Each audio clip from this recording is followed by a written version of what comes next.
साल जिस दिन बजट पेश होता है उसी दिन सेम डे एनालिसिस करती है बजट का। पर इस साल एक काफी एक नई चीज करने की कोशिश हमने की है आज।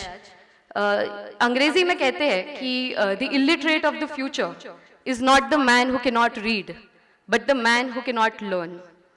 भारत में राष्ट्रीय साक्षरता हम सिर्फ प्राथमिक शिक्षण ये मापदंड होता है साक्षरता का। जब हम भारत 2030 की बात करते हैं तो हमें ये देखना है कि भारत 2030 है क्या। भारत 2030 में रहने वाला भारत का युवा है। CIB MRD कॉलेज ने डॉक्टर अमीशी अरोरा जो है मैम, उनकी डायरेक्टर जो है उनके प्रयत्नों से Tata institute of social sciences के साथ जो टाई अप हुआ है उसके माध्यम से मनी बी इंस्टीट्यूट वहाँ के स्टूडेंट्स को फाइनेंशियल एजुकेशन देती है। और शायद नागपुर में ही नहीं, आज भारत में पहली बार होगा कि 12वीं पास स्टूडेंट्स, फर्स्ट ईयर के स्टूडेंट्स आज जो बजट, हमारा अंतरिम बजट जो आज पेश हुआ है, उस बजट का विश्लेषण करने की कोशिश करेंगे। मैं CIB MRD के स्टूडेंट्स से विनती करती हूँ कि वे स्टेज पर आए और इस विश्लेषण को प्रस्तुत करें।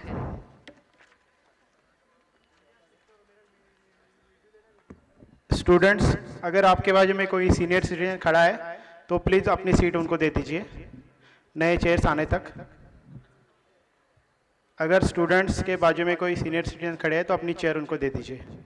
एक्शन फंड के साथ कई सारे कार्यक्रम कर रहे हैं, आज भी उनका हमें सपोर्ट है।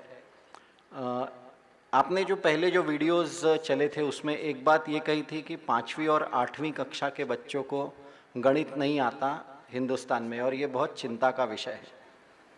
तो आज आप सबको स्टडी मटेरियल दिया है, केवल एक पन्ना है, केवल एक पन्ना है, पर वो भी अगर हम समझ सके तो कम से कम तो, और बहुत बड़ी संख्या में बच्चे आए हुए हैं और इवन जो निवेशक भी यहाँ पे जो है, तो ऐसा नहीं है कि सिर्फ ये बच्चे ही विश्लेषण करने वाले हैं और देवेंद्र जी नहीं करेंगे, ऐसा कुछ नहीं है, पर वो आ रहे हैं।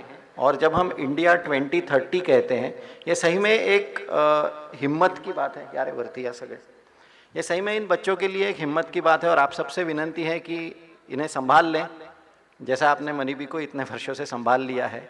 कुछ ना कुछ नया प्रयास करना आवश्यक है। ये 12वीं पास बच्चे हैं, ये अभी तक ग्रेजुएट भी नहीं हुए हैं, ये ग्रेजुएशन के फर्स्ट ईयर में बच्चे हैं, और आज ये प्रयत्न करने वाले हैं कि आपके हाथ में जो अर्थ संकल्प है, जो एक पन्ना है, वो कुछ तो भी करके आपके सामने समझाने का प्रयास करेंगे। इससे दो चीज़ें होंगी, एक इनका आत्मविश्वास बढ़ेगा, दूसरा ये सभी आंकड़े हमारे लिए, सबके लिए नए हैं। तो जब बाद में शिवानी मैडम या मुख्यमंत्री जी जब ये फिर से कहेंगे तो हमें एक बार वो सारे शब्द पहले गए रहेंगे। इस दोनों, ये एक बहुत बड़ा वर्ग है, आप अपने आजू बाजू में देख लीजिए, ये शिक्षा वर्ग चल रहा है। एक अकेले को पढ़ना या पढ़ाना बहुत आसान होता है, लेकिन जब हम यहाँ पे 500 की संख्या में कुर्सियाँ हैं जो कि भर गई है, पीछे आप इतनी मात्रा में खड़े हैं, आप सबका बहुत बहुत धन्यवाद।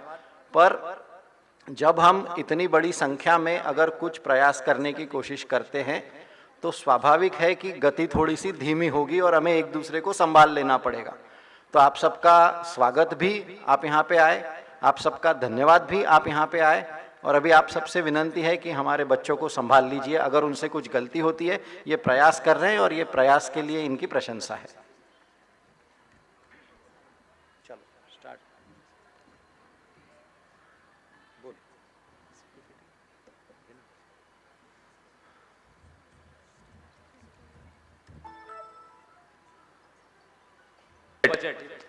तो पार्लियामेंट में एक बजट पेश होता है हर साल अपने फाइनेंशियल ईयर के ऊपर। तो इस साल भी पीयूष गोयल सर ने पार्लियामेंट में बजट पेश किया है, तो उस हिसाब से हम कुछ एनालिसिस करेंगे। तो बजट ऐसी चीज होती है जैसे कि हम अब कोई शादी में जा रहे हैं, शादी किसी की करने वाले, तो उसका भी एक बजट फाइनेंशियल निकालते हैं कि आगे करना क्या है, कितने पैसे लगाने हैं, कितना लोन लेना है, कितना हमारे पास है। सो वैसे ही हमारे इंडिया में जो फाइनेंशियल चलता है उसके लिए हमें एक बजट निकालना पड़ता है। तो वो बजट यहाँ पे इन फिगर्स में दिया है। सो जैसे कि आप लोग देख रहे हैं, ये यहाँ पे 4 कॉलम्स है। सो सबसे पहले मैं आपको बता दूं कि हमारा घर का बजट नहीं है कि 1000 और लाख में होगा। सो इसलिए मैं यहाँ पे करोड़ रुपीस में दिया गया है। सो फर्स्ट ऑफ ऑल मैं आप लोगों को most extreme right hand side में जो लिखा है उसके बारे में कुछ बता देना चाहता हूँ। सो प्लीज़ आप एरो की तरफ देखिए। तो first of all 2019-20 budget estimate क्या होता है? ये हमारा जो फाइनेंशियल ईयर चालू होने वाला होता है 1 अप्रैल को, उसके पहले जो हम अनुमान लगाते हैं उसे हम कहते हैं बजट एस्टिमेट। फिर सेकंड लेफ्ट साइड में बजट अनुमान, बजट एस्टिमेट ऑफ 2018 एंड 19, इसका मतलब ये होता है कि हमने जो पिछले साल अनुमान लगाया था उस हिसाब से ये फिगर्स यहाँ दी है। फिर थर्ड कॉलम उसका ये है कि जो हमने बीच ऑफ द ईयर मतलब मिडल ऑफ द ईयर में फिर संशोधन लगाया है कि इसका ये एवरेज आता है, सो उसकी भी फिगर्स दी है। सो अब आता है एक्सट्रीम लेफ्ट साइड जो है एक्चुअल्स। एक्चुअल्स बोले तो एक्सट्रीम पिछले के पिछले साल का, ठीक है। सो नाउ इंक्लूड होता है, जैसे हम सबको पता है हम कोई भी चीज़ लेते हैं तो उसको हमें टैक्स लगता है, हम रोड टैक्स देते हैं, लाइट बिल टैक्स देते हैं, हर चीज़ का टैक्स देते हैं।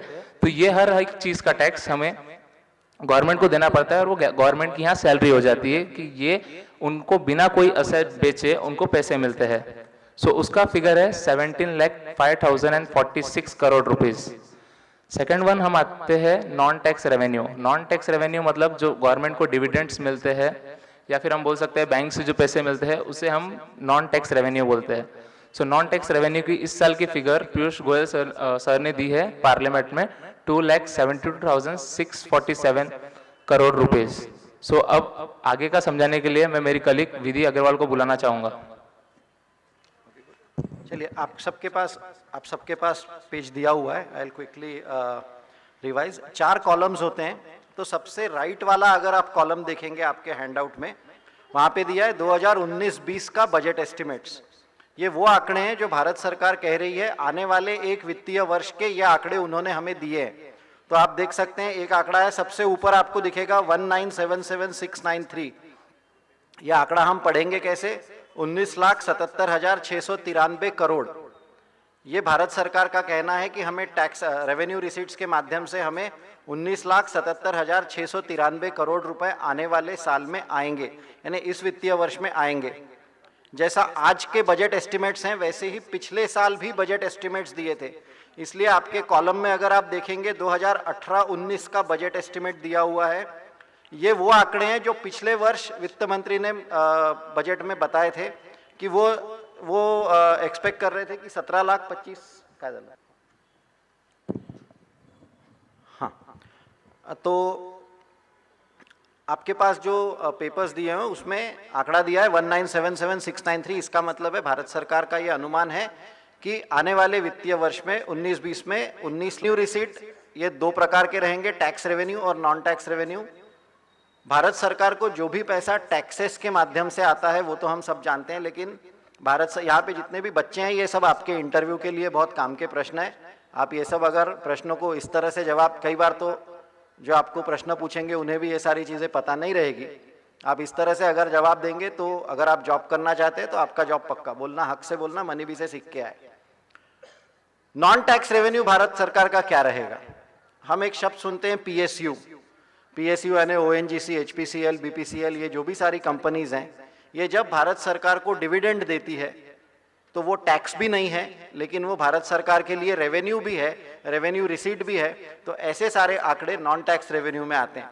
अगर आप पॉइंट नंबर 2 और पॉइंट नंबर 3 का एडिशन करेंगे, यानी यहाँ पे आप घर जाके ये कर सकते हैं, यहाँ पे आप देख सकते हो 17,05,046। इसको एक्सेल में एक बार आप 1 सेकेंड के लिए यहाँ पे ध्यान दे देंगे सब लोग।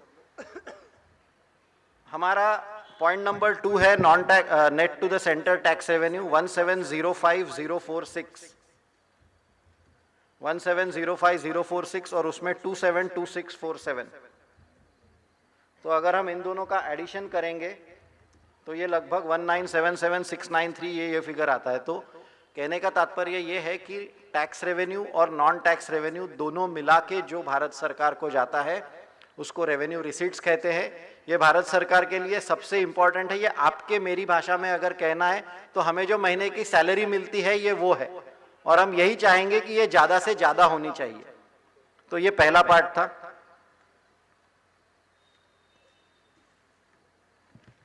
अब अपन पॉइंट नंबर 10 पे आते हैं, रेवेन्यू एक्सपेंडिचर। पॉइंट नंबर 10, ये साल का 2019-20 बजट एस्टिमेट लगाए एक्सपेंडिचर रेवेन्यू एक्सपेंडिचर पर 24,47,907 करोड़ रुपीस का, मतलब गवर्नमेंट को जितनी आई रेवेन्यू रिसिप्ट्स उसमें से 24 लाख अराउंड अपने एक्सपेंसेस में खर्च करना है। अब अपन आते हैं पॉइंट नंबर 14, रेवेन्यू डेफिसिट, मतलब revenue receipts minus revenue expenditure अपना 4,70,214 करोड़ रुपीस निकला है, मतलब गवर्नमेंट के पास इतना अमाउंट डेफिसिट में एक्सपेंसेस के लिए। अगेन क्विकली इसको, वैसे तो बहुत सिंपल है, आप सब लोग ध्यान दे सकते हैं कि 19,77,000 19 लाख करोड़ का इनकम है और 19 लाख करोड़ के इनकम के आगे रेवेन्यू एक्सपेंडिचर आपके प्रिंट आउट में 24 लाख करोड़ का है। तो let us quickly write down यहाँ पे 2447 क्या है 2447,907। आप देख सकते हो कि 19 लाख का रेवेन्यू रिसीट है और 24 लाख का रेवेन्यू एक्सपेंडिचर है। Is this a good thing, yes और नो? ये सही है? हम में से कोई भी हमारा खुद का घर ऐसा नहीं चलाता। अगर हमारी 19 रुपए की हमारी सैलरी है तो हम प्रयत्न ये करते हैं कि हमारा महीने का खर्चा 19 रुपए से कम में होना चाहिए। लेकिन यहाँ पे भारत सरकार रेवेन्यू डेफिसिट बजट है, पिछले कई वर्षों से, कई दशकों से रेवेन्यू डेफिसिट बजट है। इनका अगर हम डिफरेंस निकालेंगे कि भारत सरकार को पैसा आता कितना है और भारत सरकार को केवल रेवेन्यू में कितना खर्चा है, तो वो फिगर आएगा 19 माइनस 24, तो 4,70,214 करोड़। ये यहाँ पे रेवेन्यू डेफिसिट में यहाँ पे फॉर्मूला में दिया है। सादी भाषा में, आपकी मेरी भाषा में इसका अर्थ ये है कि भारत सरकार के पास घर का खर्चा चलाने के लिए, यानी सरकार के रेगुलर एक्सपेंसेस चलाने के लिए लगभग 4,70,000 करोड़ रुपए कम है। ये केवल रेवेन्यू रिसीट और रेवेन्यू एक्सपेंडिचर का है। इससे आगे के पार्ट में अभी हम जाएंगे।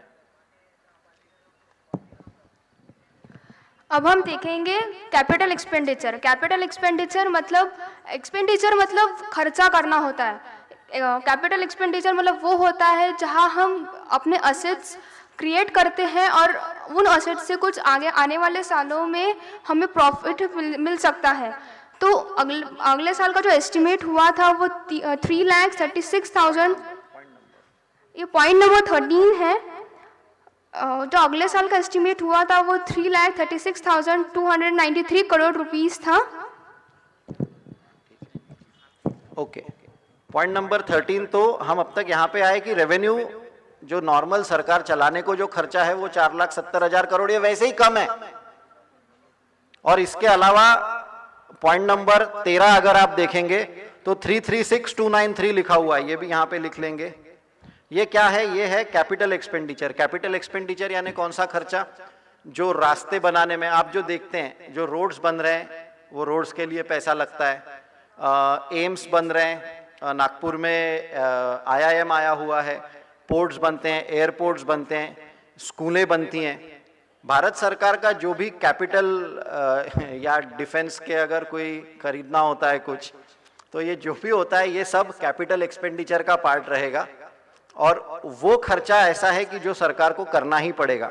हमारे समझने के लिए हमने अब तक देखा कि भारत सरकार के पास 4,70,000 करोड़ वैसा ही कम है नॉर्मल एक्सपेंसेस चलाने में, और ऊपर से 3,36,000 करोड़ का कैपिटल एक्सपेंडिचर के लिए पैसा कम पड़ रहा है। यानी कि भारत सरकार का टोटल डेफिसिट, या भारत सरकार को टोटल कितने पैसे चाहिए, ये 4,70,000 तो चाहिए ही चाहिए, इसके साथ साथ ये 3,36,000 चाहिए, यानी टोटल 8,06,000 करोड़ रुपए का आपके ये सब फिगर्स आपके इसमें दिए हुए हैं। So this is the next point. हाँ, ये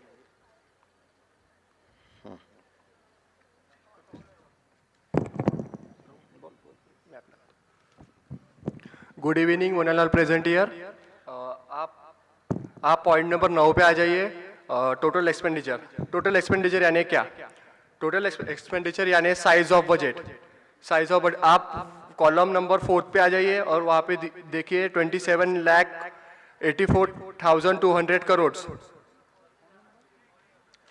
तो this is the size of budget total. अगर कोई भी पूछता है कि हिंदुस्तान के बजट का साइज कितना है, तो 27,84,200 करोड़ का अपना बजट है। आप देख सकते हैं पॉइंट नंबर 8, पॉइंट नंबर 9 दोनों का फिगर वही है।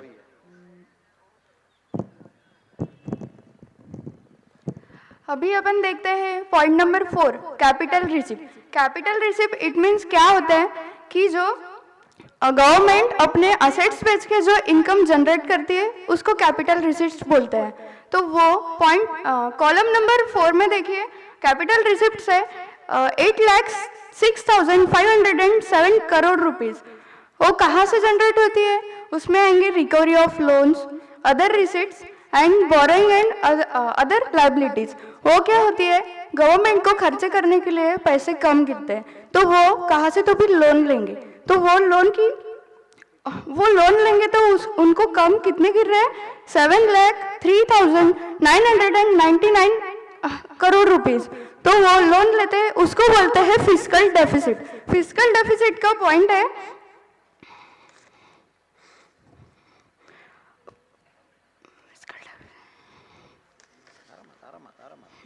फिस्कल डेफिसिट का पॉइंट देखो 16 नंबर वाला, तो उनको कितने कम गिर रहे हैं? 7,03,990 रुपीज। तो वो है फिस्कल डेफिसिट। ओके, सो भारत सरकार को 4,70,000 करोड़ रुपए कम कौन सा मिल रहा है रेवेन्यू के लिए, सिवाय उनको 3,36,000 करोड़ का उनका कैपिटल एक्सपेंडिचर है उनका, यानी अपना भारत सरकार यानी आप और मैं ही है अल्टीमेटली। तो टोटल 8,06,000 करोड़ रुपया कम पड़ रहा है। ये कहाँ से आएगा पैसा? जब आप और मैं हम हमारा घर चलाते हैं और जब हमें पैसा कम पड़ता है तो या तो हम कर्जा लेंगे या तो हम घर का सोना बेचेंगे, और ये दोनों कैपिटल रिसीट्स रहेंगे। हम में से कोई भी बहुत खुशी खुशी कर्जा नहीं लेगा, मुझे घर चलाने के लिए पैसा नहीं है इसलिए चलो कर्जा ले लिया, मुझे आज करने को कुछ नहीं है चलो जाके थोड़ा सा घर का सोना बेच के आते हैं। तो कैपिटल रिसीट्स ये एक ऐसी चीज है जो हम जब बहुत आवश्यकता होती है तभी करते हैं। अब ये पर्टिकुलर एग्जाम्पल में भारत सरकार को 8,06,000 करोड़ रुपया कम पड़ रहा है। रेवेन्यू रिसीट्स तो जितने आने थे आ गए, 8 लाख करोड़ कहाँ से आएंगे? आप अपने प्रिंट आउट में अगर देखेंगे, प्रिंट आउट में पॉइंट नंबर 4, तो 806,507 ये वही आंकड़ा आया है जो हमने यहाँ पे कैलकुलेट किया है। यानी भारत सरकार 8 लाख करोड़ ये कैपिटल रिसीट से आएगा। कैपिटल रिसीट में क्या क्या चीजें आएगी? कैपिटल रिसीट में आप पॉइंट नंबर 7 पे सबसे पहले ध्यान दीजिए, आपके प्रिंट आउट में, आपके स्टडी मटेरियल में 8 लाख में से लगभग 7 लाख करोड़ तो पॉइंट नंबर 7 से आ रहा है। 8 लाख करोड़ में से 7 लाख करोड़ तो भारत सरकार केवल कर्जा ले रही है। बाकी क्या जो फिर पैसा बचता है 90,000 करोड़ वो अदर रिसीट्स है। अदर रिसीट्स में आप लिख सकते हैं पीएसयू डाइवेस्टमेंट। जब भारत सरकार सेल करती है अपने पीएसयू स्टेक सेल तो वो अदर रिसीट्स में आएगा, and plus recoveries of loan एक 12,000, वो छोटा सा फिगर है। तो कहने का तात्पर्य कि भारत सरकार को जो पैसा कम पड़ता है वो कैपिटल रिसीट्स से आता है। कैपिटल रिसीट्स में प्रमुख से 2 हेड्स हैं अपने स्टडी मटेरियल में दिए हुए। एक है 7 लाख करोड़ का बोरोइंग जो कि फिस्कल डेफिसिट भी है। आप अगर पॉइंट नंबर 16 में आ जाएंगे तो पॉइंट नंबर 7 में जो आपको आंकड़ा दिखेगा वही आपको पॉइंट नंबर 16 में भी दिखेगा, और ये आंकड़ा होता है फिस्कल डेफिसिट का। तो जो हर जगह पे जो एक बात होती है कि फिस्कल डेफिसिट कम हुआ बढ़ा, वो खैर बाद में करेंगे, पर ये सब पहले ये सब पॉइंट्स हैं। चलो नेक्स्ट। Good evening. ठीक है। तो आप सब लोग देख सकते हैं कि रेवेन्यू रिसिप्ट और कैपिटल एक्सपेंडिचर ये बढ़ना चाहिए, और कैपिटल रिसिप्ट और रेवेन्यू एक्सपेंडिचर ये घटना चाहिए। बट हाँ ठीक है, ये पॉइंट काम का है। हाँ ठीक है, ये बहुत काम का है। रेवेन्यू रिसिप्ट और कैपिटल एक्सपेंडिचर ये जो है बढ़ना चाहिए, एंड कैपिटल रिसिप्ट और रेवेन्यू एक्सपेंडिचर ये घटना चाहिए। बट आप अभी के बजट में देख सकते हो, देखिए मेरा पॉइंटर देखिए, एक मिनट, हाँ अभी के इसमें जो कैपिटल एक्सपेंडिचर है वो बढ़ रहा है। बट अभी मैंने जस्ट बोला था कि कैपिटल एक्सपेंडिचर घटना चाहिए, कैपिटल रिसिप्ट घटना चाहिए, पर ये तो बढ़ रहा है। पर ये गलत है कि अच्छा है, ये मैं आपको अभी एक्सप्लेन करूंगा। ये काफ़ी अच्छा है। देखिए हमारा जो रेवेन्यू रिसिप्ट है वो हमारा जो रेवेन्यू रिसिप्ट है वो 4,000 करोड़ से बढ़ रहा है। ये अभी जो बात कर रहा है ये बजट एस्टिमेट 2018-19 और रिवाइज्ड एस्टिमेट 2018-19 की हो रही है। ये तुलना हो रही है कि पिछले साल सरकार ने जो आंकड़े दिए थे उन आंकड़ों पर सरकार खरी उतरी है कि नहीं खरी उतरी है। तो आप सबसे विनंती है कि आप अपने स्टडी मटेरियल में कॉलम नंबर 2 और 3 को देखेंगे, यानी 2018-19 बजट एस्टिमेट और 2018-19 रिवाइज्ड एस्टिमेट्स। धीरे धीरे ठीक है सर। तो यहाँ पे तकरीबन 4,500 करोड़ से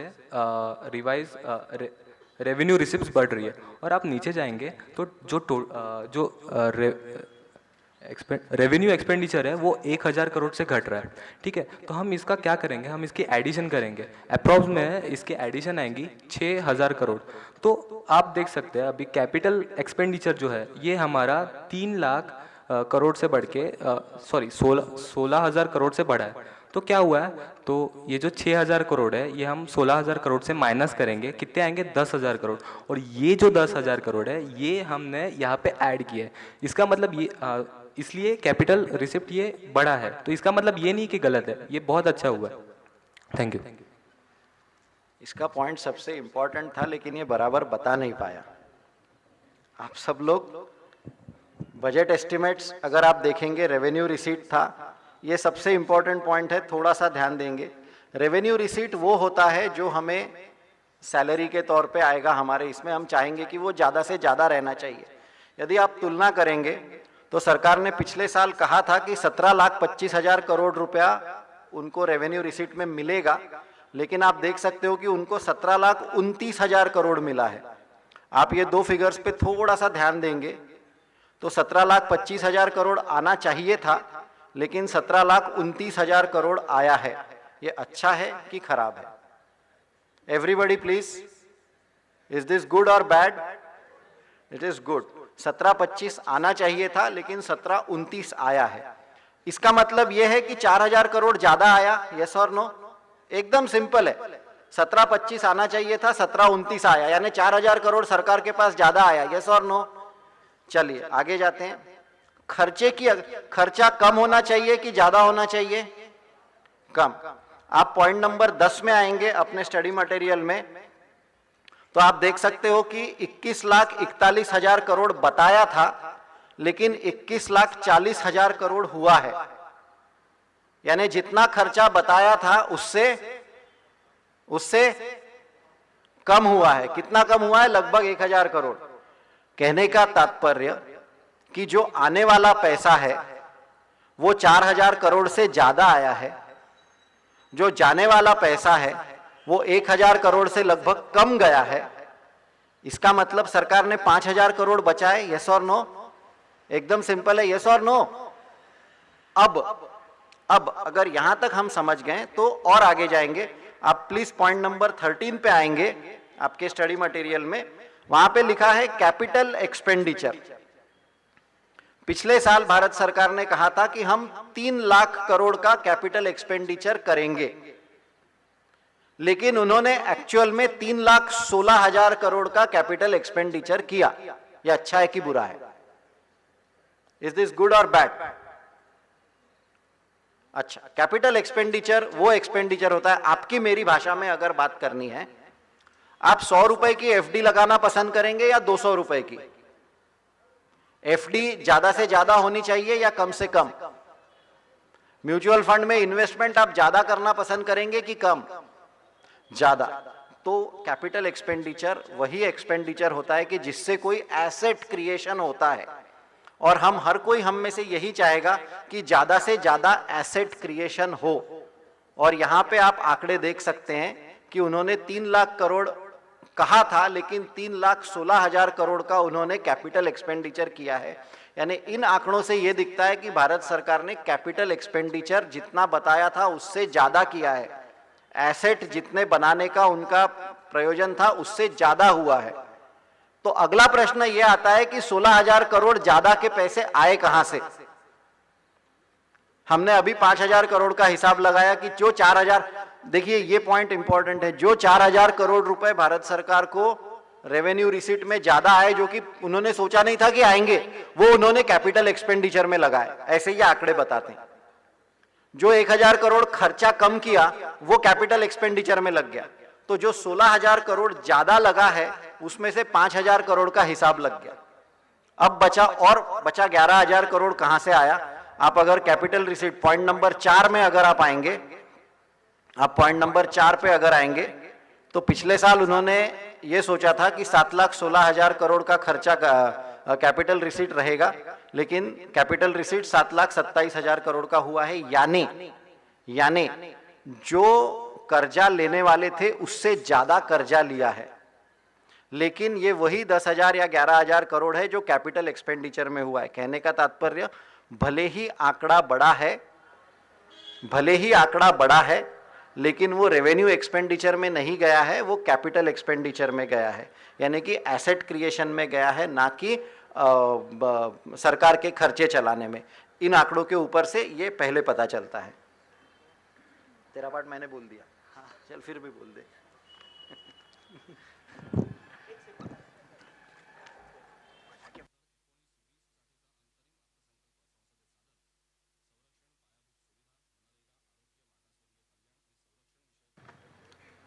तो जैसा हम जानते हैं कि हमारा जो आज का बजट का जो सेशन था वो ऑलमोस्ट एनालाइज हो गया है, तो अब हम देखते हैं कि इस बार जो बजट आया है वो कैसा आया है। तो सबसे पहले हम पॉइंट नंबर 14 देखते हैं, रेवेन्यू डेफिसिट। जैसे कि इस सर ने बताया है कि रेवेन्यू डेफिसिट मतलब revenue expenditure minus revenue receipt, जो उसकी टोटल आती है उसको हम रेवेन्यू डेफिसिट कहते हैं।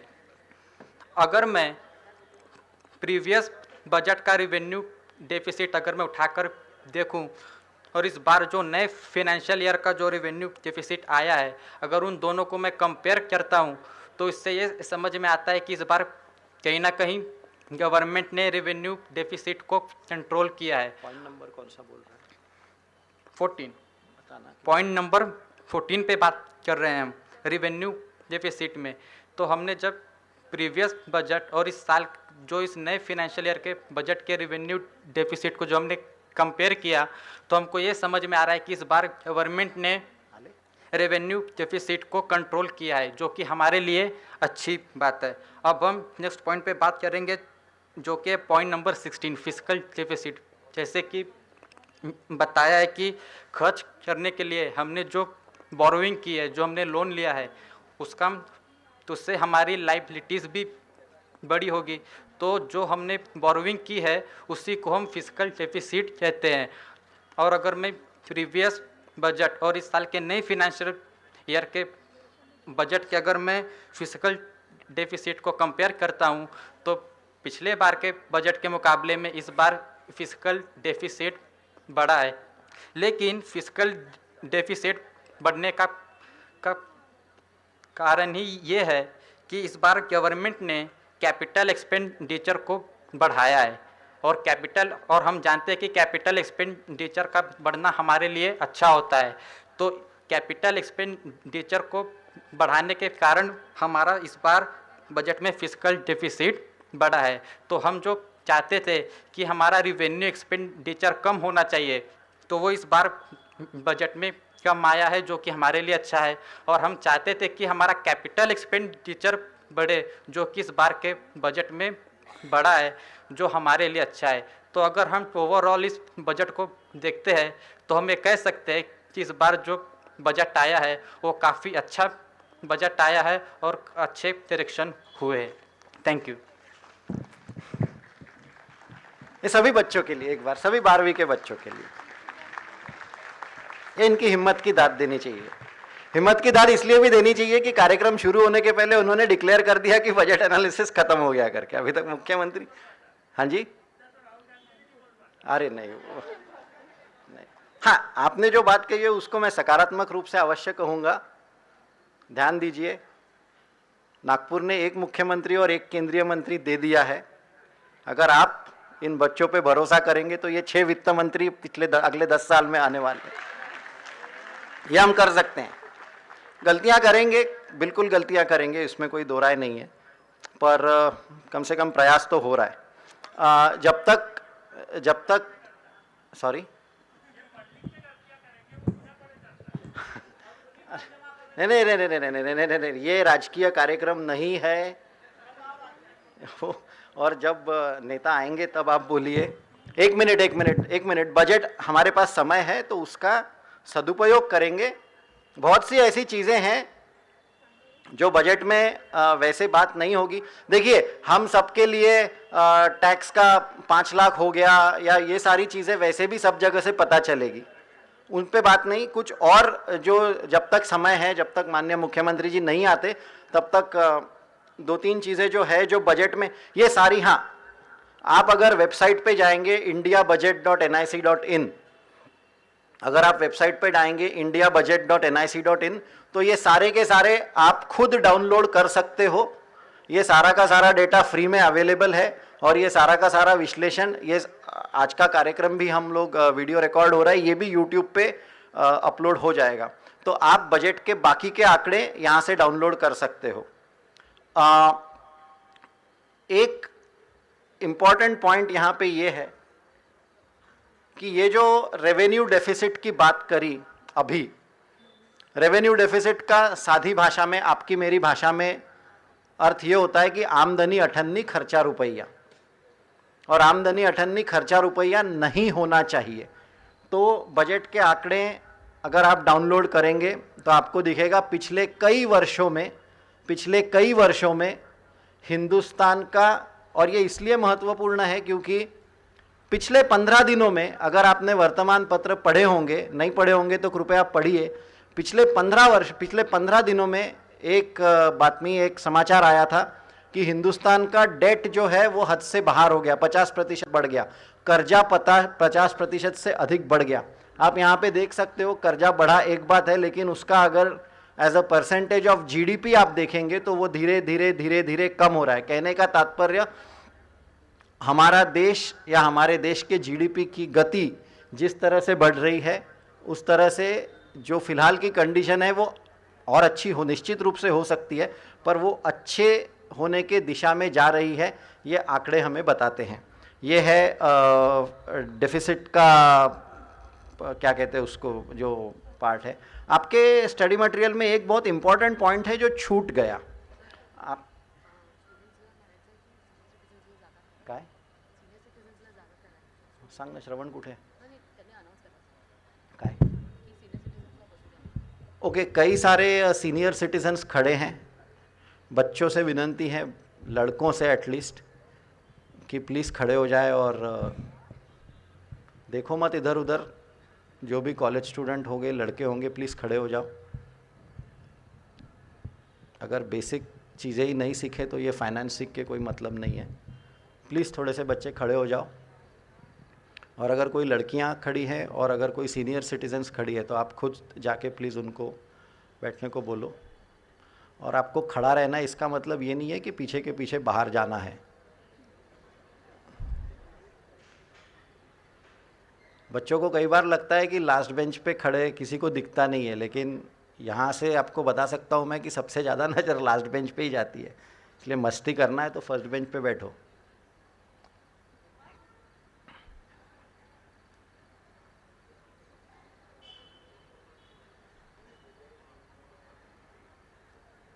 प्लीज़ थोड़ा सा कोऑपरेट करो बच्चे लोग। एक सब, हाँ, बाकी सब आपसे विनंती है, एक आंकड़े पे ध्यान देंगे।